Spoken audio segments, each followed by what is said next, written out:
Bien-aimé, je te le dis, pour le salut de l'humanité, il n'y a qu'un seul nom, pas plusieurs noms. Un seul médiateur, pas plusieurs médiateurs. Un seul sacrifice, pas plusieurs sacrifices. Un seul chemin, pas plusieurs chemins. Une seule porte, pas plusieurs portes. Il s'appelle Jésus de Nazareth. La décision stupide, ou je peux dire la décision insensée. Lisons ensemble Genèse chapitre 25, verset 19 à 24 qui dit ceci. Voici la postérité d'Isaac, fils d'Abraham. Abraham engendra Isaac. Isaac était âgé de 40 ans quand il prit pour femme Rebecca, fils de Bethuel l'Aramien de Panda Aram, et c'est de Laban l'Aramien. Isaac implora l'Éternel pour sa femme, car elle était stérile, et l'Éternel les ossa. Rebecca, sa femme, devient enceinte. Les enfants se hâtent dans son sein, et elle dit, si en est ainsi, pourquoi suis-je enceinte? Elle allait consulter l'Éternel, et l'Éternel lui dit, des nations sont dans ton ventre, et des peuples se sépareront au sortir de tes entrailles. Un de ces deux peuples sera plus fort que l'autre, et le plus grand sera assujetti au plus petit. Verset 24. Les jours où elle devait accoucher s'accomplit, et voici qu'il avait des jumeaux dans son ventre. Le premier sortit entièrement roux, comme un marteau de poil, et on lui donna le nom d'Ésaü.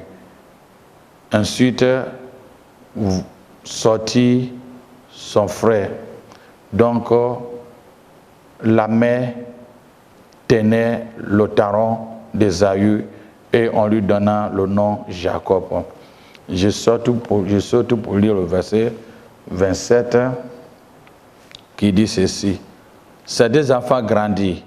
Ésaü devient un habile chasseur et un homme de champ. Mais Jacob fut un homme tranquille qui restait sous ses tentes, les tentes. Isaac aimait Ésaü parce qu'il mangeait du gibier, et Rebecca aimait Jacob. Dans la Bible renommée, où mentionne 3 épouses d'Abraham, Sarah, Agar et Ketura. Mais Sarah avait éprouvé des difficultés d'avoir enfant. Alors, c'est sa servante qui est Agar qui a donné premier enfant. En donnant ses premiers enfants, qui est appelé Ishmaël. C'est après que Sarah a donné Isaac. Donc si on voit le contexte des patriarches, la loi qui gouvernait à l'époque, donc le droit en quelque sorte doit venir à Ishmaël, puisqu'elle était l'aînée. Elle était l'aînée. Mais le destin a décidé autrement. Dieu a donné le droit de naissance à Isaac, puisque c'est sa maman qui était la première femme que Abraham avait, et la femme légitime. Ésaïe chapitre 55, verset 8 à 9 dit que Dieu décide autrement. Dieu décide autrement. Verset 8 à 9, il dit, car mes pensées ne sont pas vos pensées et vos voix ne sont pas mes voix, dit l'Éternel. Autant les cieux sont élevés au-dessus de la terre, autant mes voix sont élevées au-dessus de vos voix et mes pensées au-dessus de vos pensées. Donc, lorsque les deux enfants étaient nés pour Isaac, en quelque sorte, les enfants qui est Ésaü, lorsque Ésaü, les deux enfants étaient nés pour Isaac, les deux enfants, Jacob et Ésaü, Ésaü qui est l'aîné, qui devait avoir le droit d'aînesse. Mais il y avait des hypothèses ici que bon nombre de personnes parlent, qui est dans le Genèse chapitre 26, verset 34 à 35, où le droit d'aînesse qui était obligatoirement, qui devait venir à Ésaü, avait échoué, puisque Ésaïe, il est avéré que Ésaïe a marié une Cananéenne, une femme que son père n'est pas proscrit, il n'est pas de lait sien. Mais aussi, le deuxième est qu'il a vendu son droit d'aînesse à son petit frère qui est Jacob, dans Genèse même 25, verset 29 à 34, et Hébreux 12, verset 3. Donc, il s'est avéré que c'est le droit d'aînesse revient à Jacob, comme c'était déjà dit à Rebecca que l'aîné va servir le plus jeune. L'aîné va servir le plus jeune. Donc, ce qui est important, et j'aimerais que nous comprenions ici, lorsque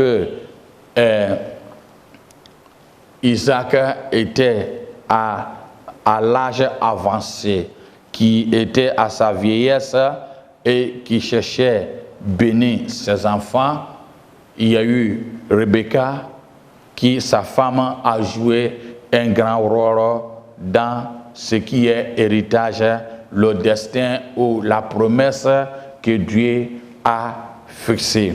Était comment, au moment où Isaac cherchait à bénir Ésaü, Rebecca était précipitée à Jacob pour avoir le droit d'aînesse. Il avait usé des ruses pour permettre que le droit d'aînesse revienne à Jacob. Et après, voilà la conséquence qui était arrivée. Rebecca, qui aimait beaucoup son fils, Jacob a quitté sa maman et son père parce que son grand frère Ésaü il était furieux pour le faire du mal. Donc Rebecca a précipité Jacob pour aller chez son oncle en exil forcé, un endroit où il ne connaît pas, parce que Rebecca craignait que l'aîné va tuer le plus jeune. Et il a donné l'instruction ferme à ne pas marier une femme cananéenne. Voilà la conséquence. Il cherchait à aider Dieu à accomplir la promesse. Donc, la femme qui aimait son enfant, finalement, l'enfant s'éloignait. Et il avait des émotions, il se souciait comment l'enfant va vivre. Est-ce que l'enfant va respecter sans épouser une Cananéenne? Et à cet âge avancé, vraiment, il n'a pas vu son fils Jacob avant sa mort. Il a cherché à aider Dieu pour l'accomplissement de sa promesse. Il a payé cash. Ce que Dieu promet, il le fait. Ce n'est pas à nous d'user des ruses pour aider, user des ruses pour arriver au but de ce que Dieu a promis. Rebecca a payé. Rebecca a payé. Son fils était parti en exil et il craignait, il ne savait pas quelle allait être l'avenir de son fils. La crainte, le doute, la frustration, même les émotions. Alors, il a perdu ce qu'il aimait beaucoup. Il a perdu pas parce que Jacob était mort, mais il s'est éloigné. Il a fait 20 ans en exil et Rebecca était décédée à son absence. Et on voit aussi que Jacob aussi a payé cash lorsqu'il était en exil chez son oncle Laban. Il a aussi travaillé 14 ans pour avoir la femme qu'il aimait beaucoup, Rachel. Premier, il croyait avoir Rachel, mais il était dupé parce que c'était dans le coutume que l'aîné doit être marié d'abord avant la cadette. Donc, il a pu faire 14 ans avant d'avoir la femme qu'il voudrait. Donc, il a fait 7 ans pour Léa et 7 ans pour Rachel. Au moment où le temps est arrivé, que Dieu lui a informé qu'il devait rentrer à sa patrie aussi, il était trompé par la femme qu'il aimait beaucoup. Rachel avait aussi volé les téraphines de son père, idole de son beau-père. On voit aussi à l'âge avancé, à sa vieillesse, ses enfants l'ont trompé aussi encore en disant l'enfant qu'il aimait aussi beaucoup était tué, était mort. Ce que l'homme aura sémé, il va récolter. Ézéchiel chapitre 18, verset 1 à 32 dit, on récolte ce qu'on sème. Et Galates 5, 6, verset 7 à 9 dit, ne vous trompez pas, on ne se moque pas de Dieu, ce qu'un homme aura sémé, il le moissonnera aussi. Celui qui sème pour la chair, moissonnera pour la chair la corruption. Vous voyez ce que l'acte que Rebecca a posé. Dieu a promis qu'effectivement le droit d'aînesse revient à Isaac, revient plutôt à Jacob. Le droit d'aînesse revient plutôt à Jacob, mais il a précipité. Il a joué son rôle de, comment je vais qualifier ça, le rôle des Russes, le mensonge, pour permettre que rapidement Jacob prend ses droits d'aînesse. Quand Dieu promet, il le fait.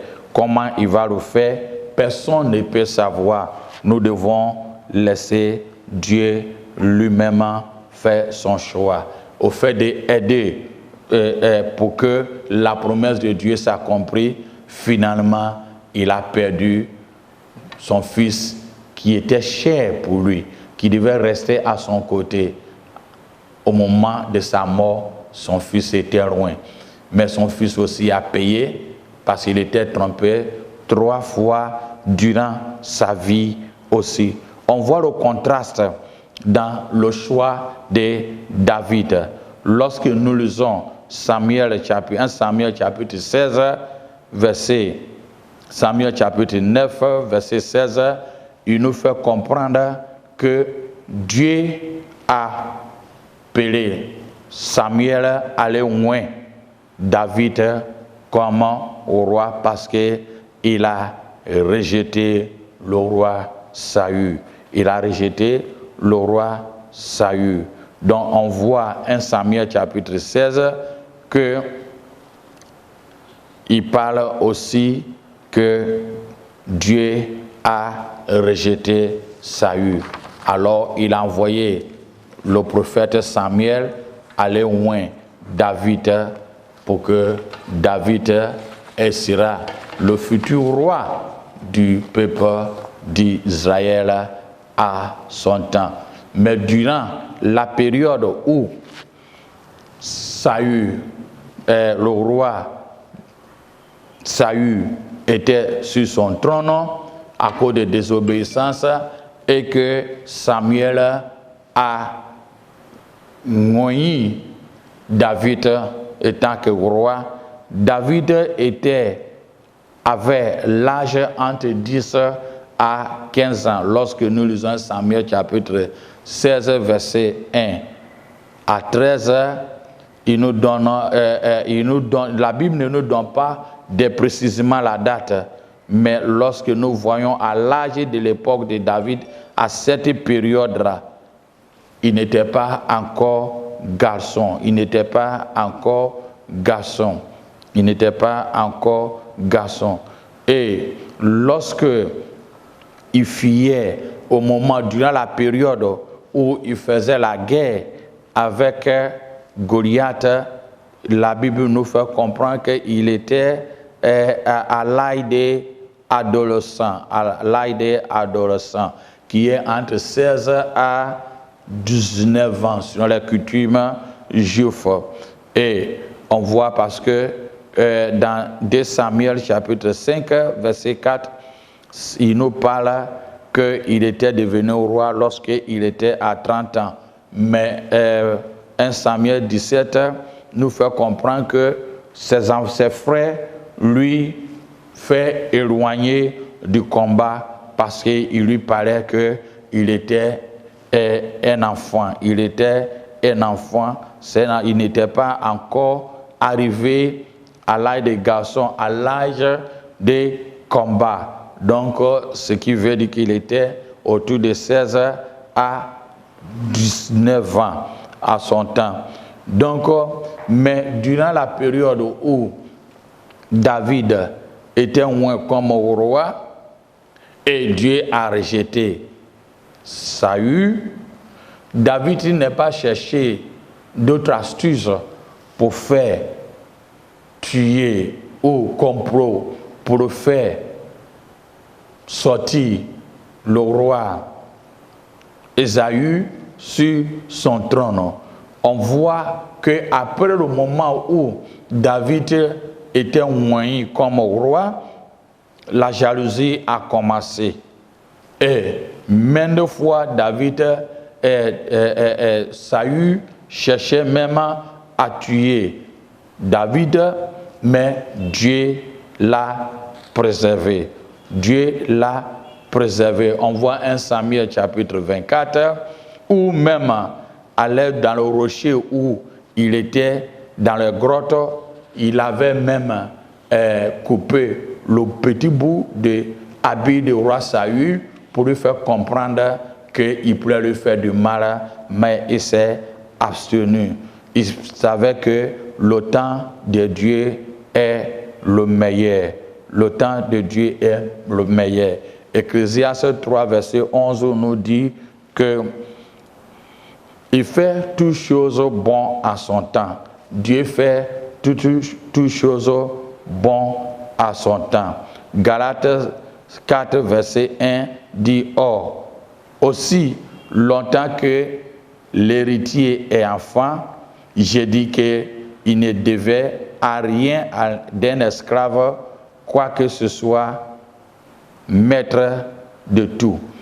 L'air de Dieu est le meilleur. » Donc David, c'est vrai, il était enfant, mais à un moment donné, il était devenu adulte au moment où il a commencé, il a eu la victoire sur Goliath et il prêchait, il perdait les troupeaux de son père.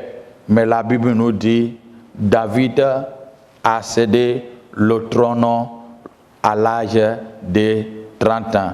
Dans 2 Samuel chapitre 5, verset 4. Et regardez, à l'âge de 10 ans, à l'âge de 10 ans. À l'âge de 10 ans à 15 ans. Vous voyez que c'est après 15 bonnes années qu'il a pu accéder au trône. Il n'est pas permis les émotions. Il n'est pas précipité comme Rebecca avait fait parce que la promesse lui revenait à Jacob et il a précipité pour cet acte-là. Rebecca avait fait un acte sensé, une décision insensée, stupide, et il a payé et son fils aussi a payé. Mais pour David, il a resté jusqu'à ce que le temps de Dieu, qui est le meilleur, puisse arriver. Qui est meilleur, puisse arriver. Et bien aimé, ce que j'ai à te conseiller est ceci. Quand bien même Dieu nous dit des choses, Dieu nous fait des promesses, je peux te dire, ne précipite pas la main de Dieu. Laissez Dieu lui-même à faire son travail. Regardez, il y a bon nombre de personnes qui courent vers des féticheurs, ils courent vers des divins, des magiciens par-ci, par-là. Un jour, j'étais sorti une des banques en place et un homme me voyait et il m'appelait et dit, Bishop, dis à vos fidèles, on ne se moque pas de nous. Aussi longtemps qu'ils gardent nos choses, aussi longtemps que nous allons les poursuivre. Il vient nous voir pour permettre d'avoir des richesses, avoir de l'argent. On leur donne des conditions et ils pratiquent, ils deviennent des grands. Si c'est le commerce, on leur donne ce qu'ils doivent faire. Mais à un moment donné, il se dit, il devient chrétien. C'est une bonne chose, même si tu es devenu chrétien. Amène-nous notre chose. Amène-nous ce qu'on t'a donné pour que tu deviennes riche, tu deviens grand commerçant, tu deviens... Mais il ne nous amène pas et il nous dit maintenant ils sont chrétiens. Mais tant que tu gardes nos choses, on va te poursuivre. On va te poursuivre. Il y a des gens, ils tuent des autres personnes pour être riches. Mais dès le moment où tu as versé ce sang, le sang qui est versé, et les uns et les autres, et les défunts, et beaucoup de personnes pleurent, ça va te suivre. Quand bien même tu peux prendre cet argent pour construire, cet argent pour nourrir tes enfants, cet argent pour faire des choses, ils vont payer aussi. Souvent, on parle des liens à gauche, à droite, mais regardez ce qui est là. Bon homme vient vous nous voir. Il veut être célèbre, il veut avoir une grande église. On les prépare, on les donne. Mais à un moment donné, il dit non, ils ont regretté. Même si tu as regretté, envoie-nous ce que nous t'avons donné. Au fur et longtemps qu'ils gardent nos choses, au fur et longtemps que nous allons les poursuivre. Nous allons les poursuivre. Donc, tant que tu es venu nous voir pour prendre ce qui est de nous, pour avoir enfant, pour avoir la richesse, pour avoir les commerces, maintenant tu es devenu chrétien, c'est une bonne chose.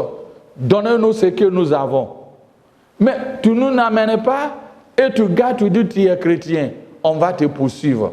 Ceci m'a fait comprendre une vidéo que j'ai vu ça sur quelque part. J'ai vu ça sur quelque part où il y avait un enfant qui tenait, je ne sais pas si c'est les céréales qu'il a à main, mais dans un sachet, regardez, et il y avait les poules, je ne sais pas si c'est les poules ou bien c'est les poules qui suivaient l'enfant.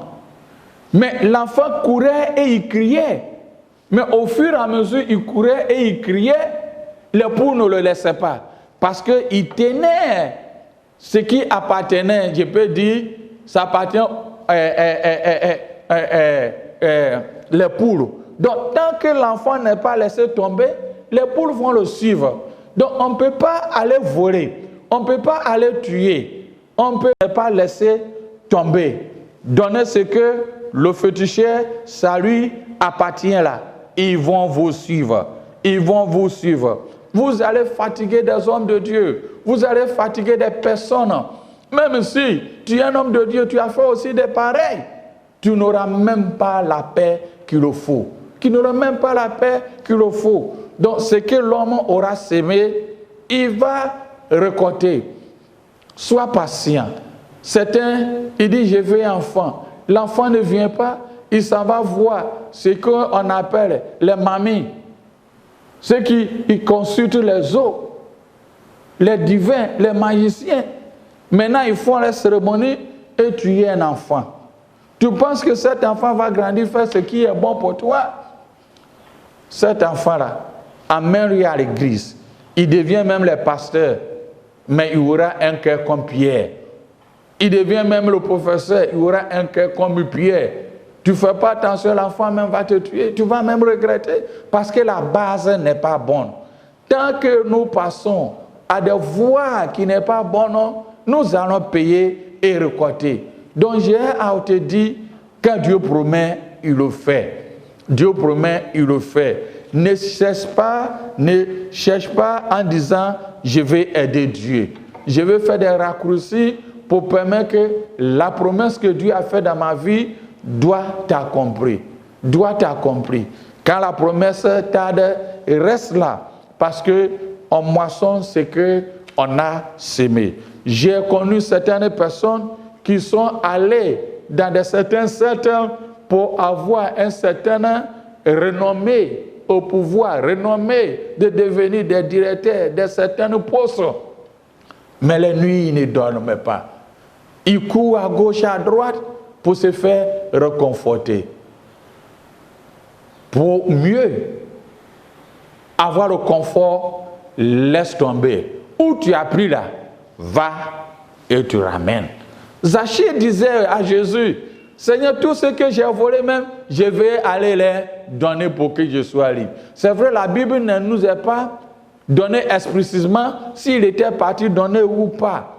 Mais ce que j'ai à dire, il ne faut pas aller voir un divin, un esprit, quelqu'un qui conçut les eaux pour avoir un enfant. Tu penses que cet enfant va grandir, faire ce qu'il faut? Regarde la base. Regarde la base de ta richesse. La base. Comment tu as fait pour que ces enfants-là soient arrivés?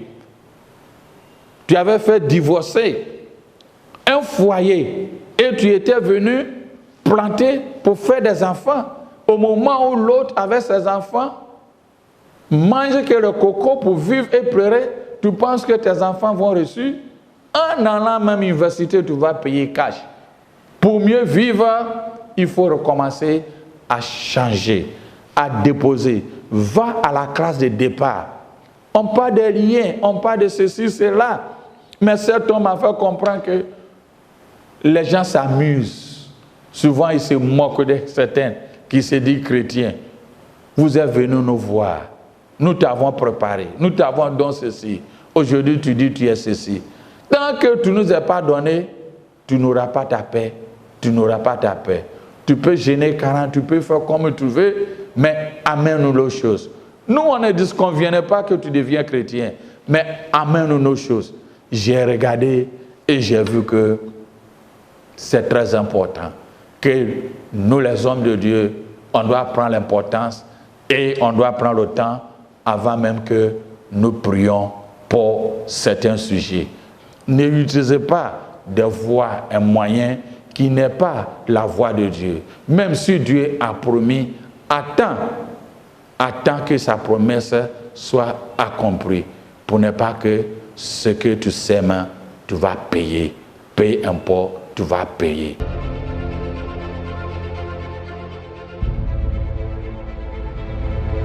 Bien-aimé, je te le dis, pour le salut de l'humanité, il n'y a qu'un seul nom, pas plusieurs noms. Un seul médiateur, pas plusieurs médiateurs. Un seul sacrifice, pas plusieurs sacrifices. Un seul chemin, pas plusieurs chemins. Une seule porte, pas plusieurs portes. Il s'appelle Jésus de Nazareth.